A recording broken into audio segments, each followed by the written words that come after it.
Well, welcome to another Friday night. I got a request a little while ago through our website about does growing up in a messy home, can that produce complex trauma?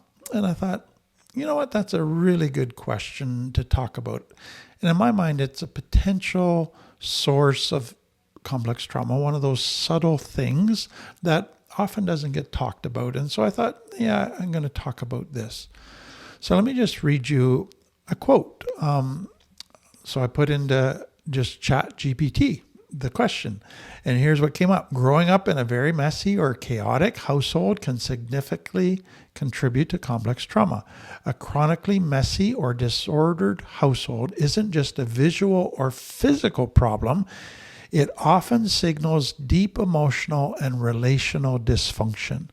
When experienced over time, this environment becomes a complex trauma that shapes the nervous system, identity, and relationships well into childhood. And so I think that's true. I think there's sufficient evidence as to why growing up in a messy home could have resulted in a mild form of complex trauma.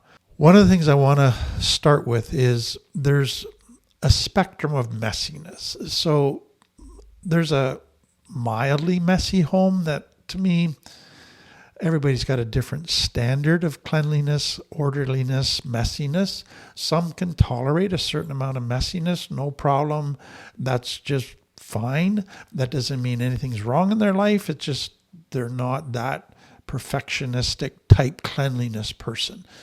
That's perfectly okay. But you get to a point on the spectrum where it does start becoming an issue, a problem. Something more is going on that is causing this level of messiness. And then I'm going to add at the very end, there's also at the extreme end of the spectrum where you get into hoarding. And to me, there's a difference between hoarding and just messiness. And I want to just help understand and explain that. So let's begin with, why do parents have a messy house, not clean the house, not organize to a certain standard? So there's several different reasons. So it could be some mental health challenges that they're facing. They're very depressed, let's say. They just have no energy. They feel hopeless. They just don't have motivation. Even cleaning the house feels overwhelming for them. Or it could be there's an ADHD type of thing where they just have great difficulty getting organized, managing their time, sustaining attention. And so that just results in clutter, in chaos. Or there could be some real anxiety issues where they just feel paralyzed by, if I can't do it perfectly, then I'm not going to do it because I'll fail. Or I'm going to do it wrong, and I can't tolerate that. And so they just avoid, procrastinate. Or there could be an OCD element where they just develop this very strong attachment to things and they are afraid of discarding anything. And so that creates a messiness issue.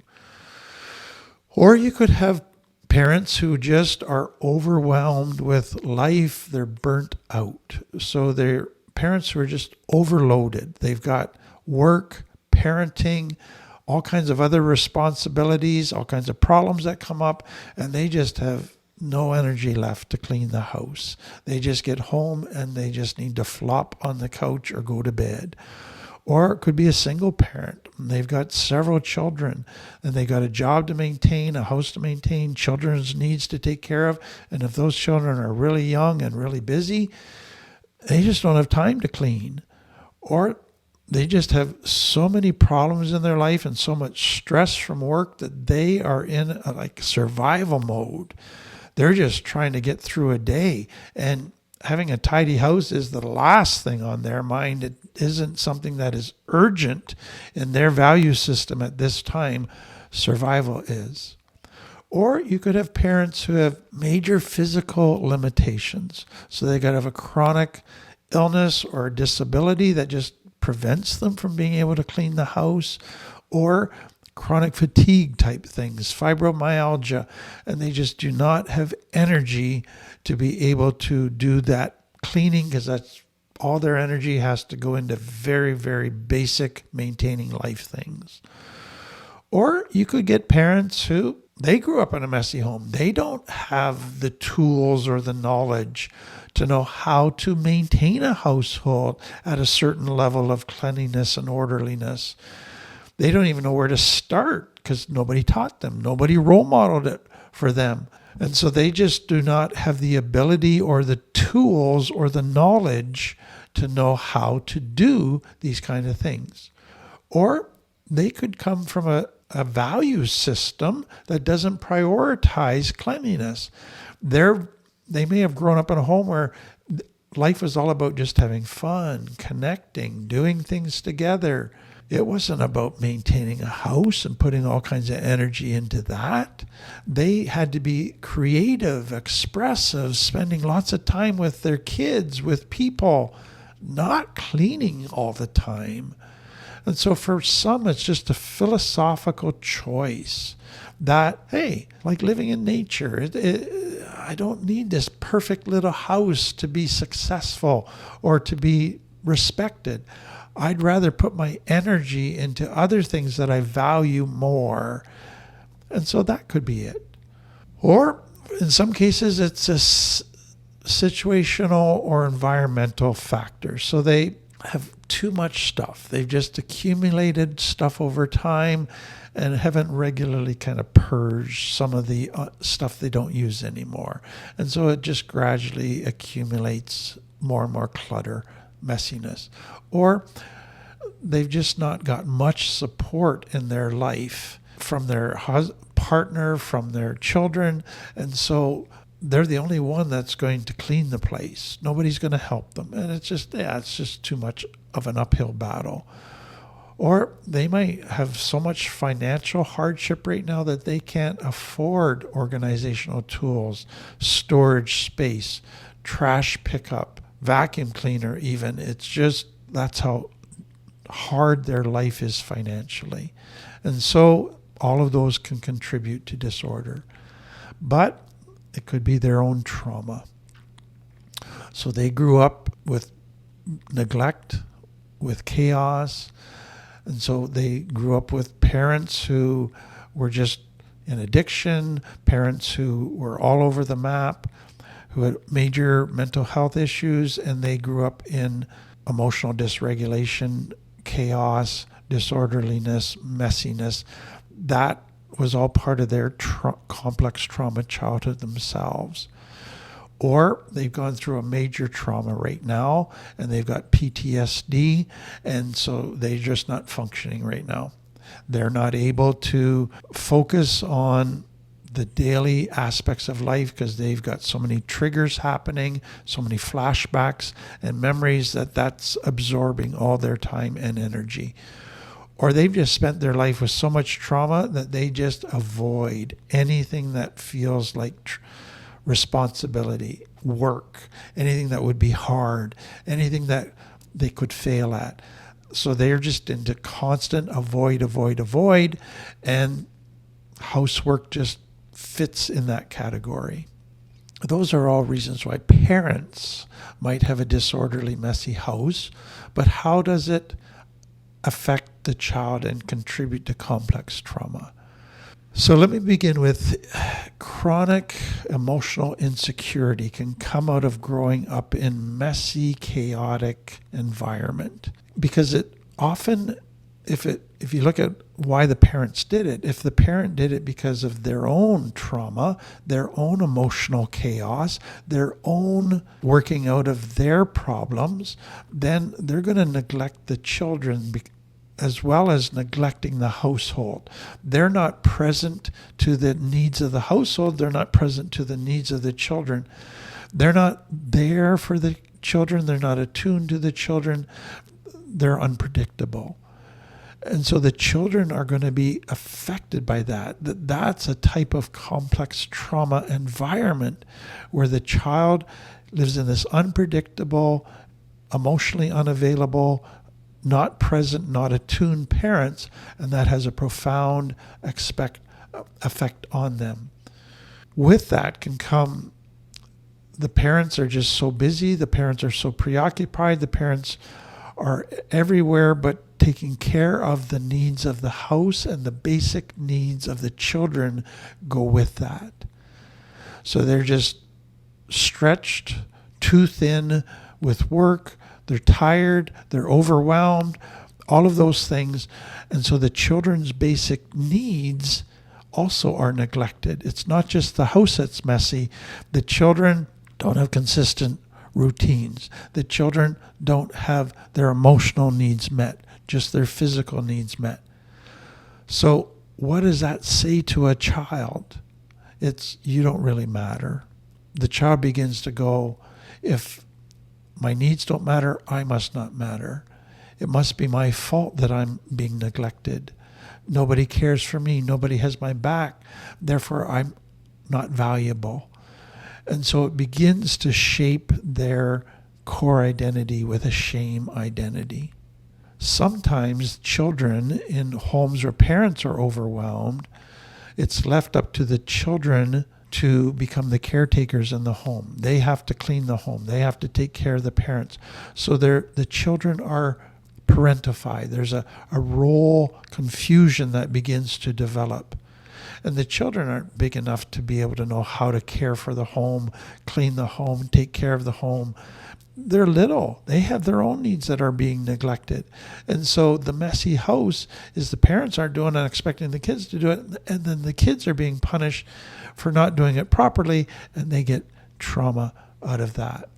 Sometimes what happens when a child grows up in a messy home, they bring their friends over to play after school, and their friends all, you live in this? This is a dump. Wow, this is awful.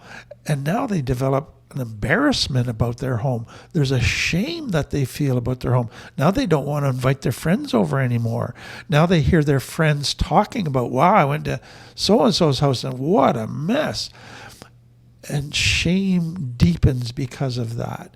And then they begin to feel isolated and cut off from their friends and not wanting to get close to people because of the embarrassment of their home. There's another element that's, I think, important here, and that is a messy home can affect attachment. So, like we said, caregivers in these homes are pulled in all kinds of different directions, stressed out, got all kinds of their own problems, are exhausted, and so they're not emotionally available to connect to their children. And so children develop insecure attachment, and that creates complex trauma. That has huge ramifications in the rest of their life. Another aspect that to me isn't a major one, but in some cases is true, is sometimes parents who have very messy homes, there can be an emotional dysregulation. They aren't living in their cortex, they're living in their limbic brain. They're just going with what their emotions feel like on that given day. And if they don't feel like cleaning, they're not going to clean. If they don't feel like organizing, having a routine, their limbic brain is running the show. But that can lead to emotional dysregulation. So they get triggered, parents just lose it, lash out, go from 0 to 100 in a nanosecond, and the children grow up in that emotional dysregulated environment. That does not feel safe. That creates trauma because now when they're emotionally dysregulated, they don't have a co-regulator who's calm to help them regulate their emotions. And that causes all kinds of problems. So I hope you realize that growing up in a messy home, if it's really messy, it could have created complex trauma in you. Now I'm going to come back in just a bit to where do you go from here in healing and growing if that was your experience. But I want to switch to this hoarding because to me, there's a bit of a connection, but it's really a separate category, but it needs to be talked about.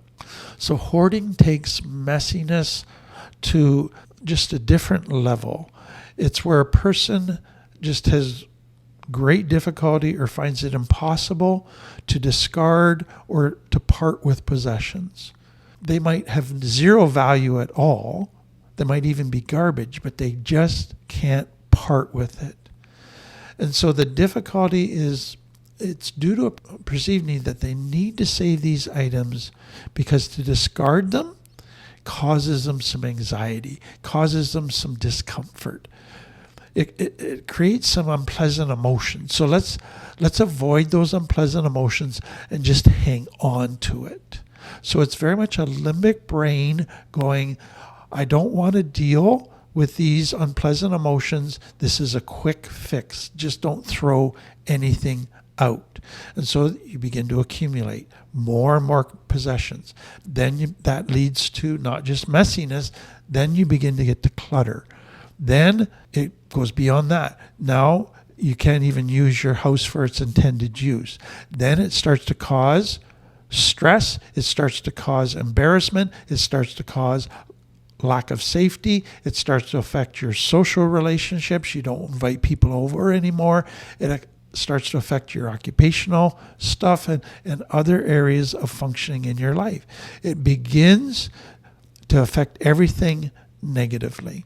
So it moves from just messiness to something that is now impeding your physical safety, affecting your relationships, your psychological state, your social state, your occupation. It becomes a problem. But you can't just stop. You can't just say, oh, okay, I'll start getting rid of stuff and cleaning up. Something is preventing you from doing that.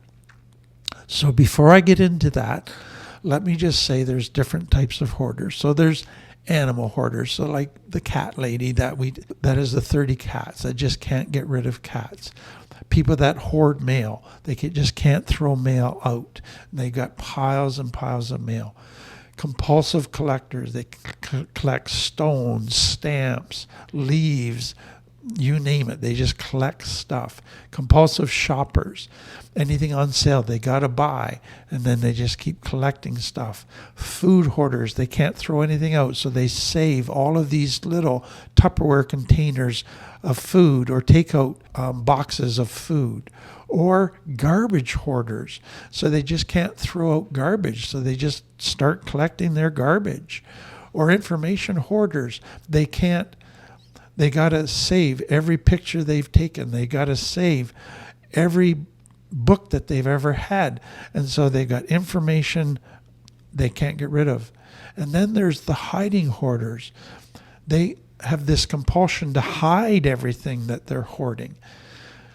So the statistics tell us that hoarding occurs in 2 to 6% of children and adults during their lifetime. So it's a smaller percentage, but it's significant enough that we need to pay attention to it. The average age of onset of hoarding tendencies is late childhood, early adolescence.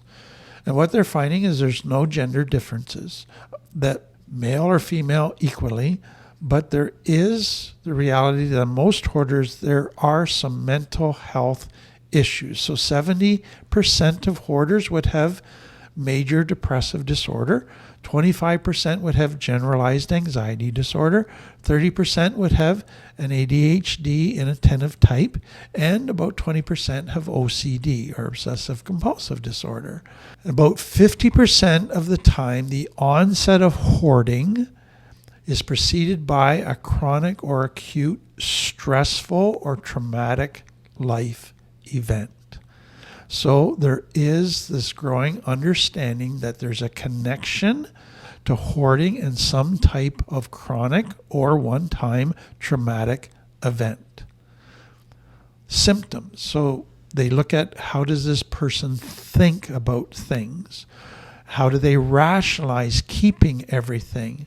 So it can go from, oh, this might be important or useful down the road in a year or so. Or if I have this, it makes me feel safe and secure. Or could go back to childhood. Dad said I can't be wasteful. Or it's my responsibility to ensure that this gets used because nobody else in the family is going to use it. They're just going to throw it out. And this could have value. Or I can't make mistakes. So if I threw it out, that could be a mistake. Or I feel really attached to it. It's part of who I am. So that's some of the thinking.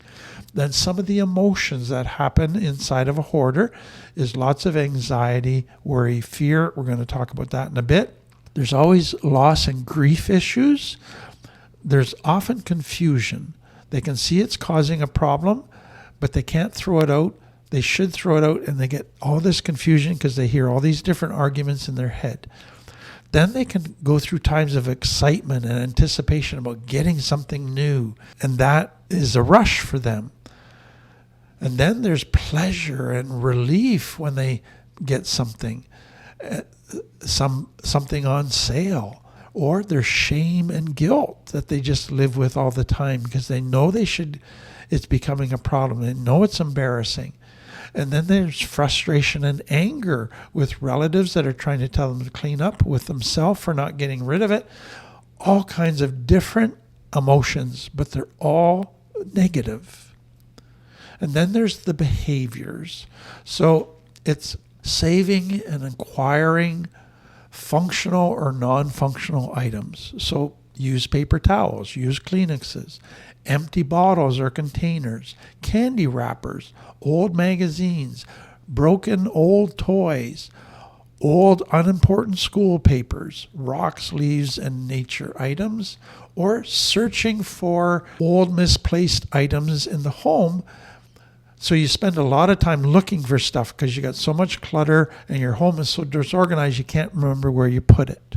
The great difficulty discarding anything, poor concentration and inattentiveness, so you find it harder and harder to be present, and then difficulty with decision making. So I want to just talk about how hoarding, in my mind, comes out of complex trauma in pretty well all cases. First of all, it's always connected to attachment issues. So complex trauma, a child couldn't attach to healthy humans. They tried attaching to other humans and found often that they weren't healthy either. So they began to meet their attachment need by attaching to things. And things gave them a sense of security. Things made their life feel safe. And so security, stability, safety all became wrapped up in things. So now to get rid of things is impossible because their attachment is still based on that. So there's a website called Hoarders 911. And they go, early anxious attachments can lead to the avoidance of human interaction and the replacement of human relationships with objects. Individuals with hoarding disorder often have excessive emotional reactivity, and negative emotions can be slow to decline in response to interpersonal stressful events. So basically what they're saying, hoarders have anxious attachment. Then Dene and Sokwe, I don't know if I'm saying that correctly, but 197 non-clinical women completed 2 self-report questionnaires on attachment and hoarding behavior. So this is a study that was done. The results show a link between insecure attachment and hoarding. Preoccupied and fearful attachments are characterized by a fear of loss and abandonment. Possession and accumulation of objects and hoarding could help insecure people to deal with these fears. Therefore, insecure attachment appears to be a vulnerability factor in the development of hoarding behaviors. But then secondly, abandonment issues, fear of abandonment issues.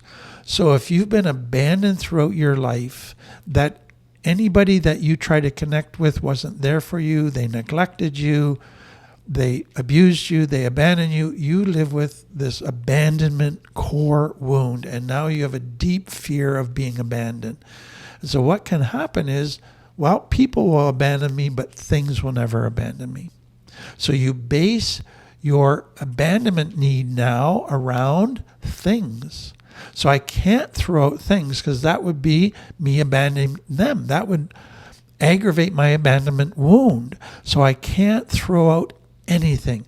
So I look to things to meet they're not going to abandon me, but then I can't discard anything, and now I become a hoarder. So Hoarders 911, a website, says individuals who have experienced childhood traumas such as abuse, neglect, or abandonment may also develop hoarding as a coping mechanism. They may view their possessions as a source of security and comfort and may have difficulty letting go of them.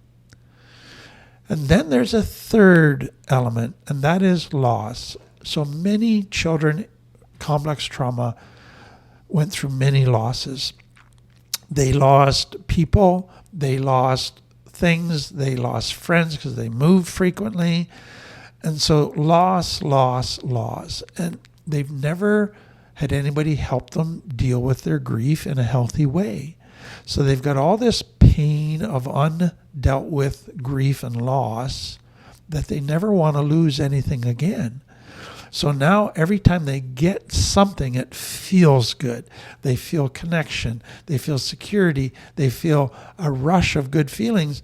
But now I don't want to lose it, because that way I would go through grief again if I have to let go again. So another quote, some researchers believe hoarding can relate to childhood experiences of losing things, not only things or people not caring for you. This might include experiences like money worries or living in poverty in childhood, having your belongings taken or thrown away by somebody. Individuals who have experienced natural disasters such as hurricanes, floods, or fires may also develop hoarding as a result. They may feel a strong need to keep everything they have left as a reminder of what they have lost. Individuals who have experienced trauma as an adult, such as a serious accident or a medical diagnosis, may also develop hoarding as a way to cope. They may feel a strong need to keep everything as a reminder of what they have been through and to keep their loved ones close. Traumatic events such as the death of a loved one, divorce, or other major life changes can lead to hoarding. Hoarding can start as a way of coping with these events, as the individual may feel a strong emotional attachment to their possessions. They may view them as a way to hold on to memories or feelings of security. After losing the love or life of someone close, it may be difficult to get rid of things that serve as memories. Their inability to let go traps them in a compulsive mindset, and their life as a hoarder begins. Now, there's a fourth thing that comes out of complex trauma. So when a child can't resolve all their painful emotions and unmet needs, they have all this pain and emptiness. And so they just start to shut it down. They stuff it. They disconnect from that. But it just creates this emptiness at a subconscious level. And so what can come out of that is they discover shopping, buying things makes them feel good. It makes them feel pleasure. It takes away the emptiness for a while. It's fascinating. It's a novelty. It makes their life exciting. It makes them feel all kinds of good feelings. And so now, as soon as those feelings start to die out, which they will, I'll buy something else. And those feelings will come back. And so they start this filling the emptiness with things, the accumulation of things. And then if they got other issues that they can't discard of it now, then they just keep buying and buying, not getting rid of stuff, and then they have hoarding. Others, there's a false guilt element that sometimes comes out of poverty, where you didn't waste anything, you didn't throw anything out because you couldn't buy new stuff, so you wore secondhand clothes. You lived off leftovers. You never threw food out. You didn't throw furniture out, you just fixed it. You didn't throw out a screw because you might need it in a year and you couldn't afford to buy a screw. So all of those things come out of poverty. And if you did throw something out, then you got punished. Then you got shamed. Then you were in trouble. And so now to throw something out, you feel guilty. It creates fear and anxiety that you might be in trouble, that somebody might be judging you. And that can come out of complex trauma. And so again, the hoarding is a way of avoiding those negative emotions of guilt, of fear, of anxiety. It's a way of avoiding letting go that then I might feel grief. Then I might not have the same sense of security and the same sense of safety. And so I'm avoiding all of the things that I got false feelings because I was trying to meet my needs with things, not with people. But now to get rid of those things will create all of those feelings, and I don't know how to meet them in a healthy way with people. So I'll hang on to the things. So again, it's the limbic brain. It went to the wrong solution, doesn't know how to go to the right solution, but to get rid of the wrong solution creates too much anxiety. And so they continue. And so there's an element to just with OCD, and that leads to the discussion of, does OCD come out of trauma? Is OCD just something that some people are born with? And so I'm not going to get into that, but I do think there is a connection in many cases between trauma, OCD, and then for some that leads to hoarding. So let's go to helpful tools. So let me start with the hoarding. What are helpful tools? And if you are a hoarder, please know there's not judgment here. This is a symptom of deeper issues. Get help for the deeper issues. A lot of people just try to get help for the symptoms, and they go to courses to learn how to kind of clean their house, handle some of the anxiety. But if you don't deal with the deeper issues, the trauma, the abandonment, the lack of attachment that you tried to meet with unhealthy means through getting things, and you just try to deal with the symptoms, you're not going to get success. You got to go to that core trauma wounds, the abandonment, the attachment issues. Again, our course Lift helps with those things. And so if you're a hoarder, please get help in those areas. Then you're going to need help to grieve through stuff. You're going to need help to learn to battle the limbic brain, manage the limbic brain when it starts to get panicky about having to sit in uncomfortable emotions. Then once you deal with that core issue, then it gets to the practical stuff of, okay, now what do I do to practically start letting go of stuff, throwing stuff out, organizing, decluttering. There are some excellent organizations today that help people. So look in your geographical area for people that help with hoarding in very practical ways. Now let me end by talking about a messy house. So if you're realizing you're in a messy house, understand that some people need to look at this spectrum. And you're messy. You might have a perfectionist mom that says you're in a messy house, but you're messy. It's not a problem. It's not causing you issues in your life.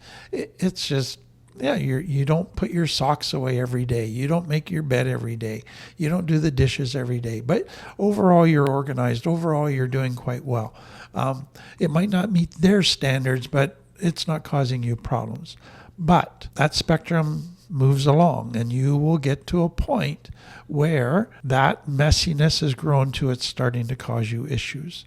Your house is now not as clean. There's more germs. It's not healthy, or there's so much chaos, it's just on your mind, it's bothering you, you're feeling guilty all the time, it's adding stress to your life, it's adding frustration to your life.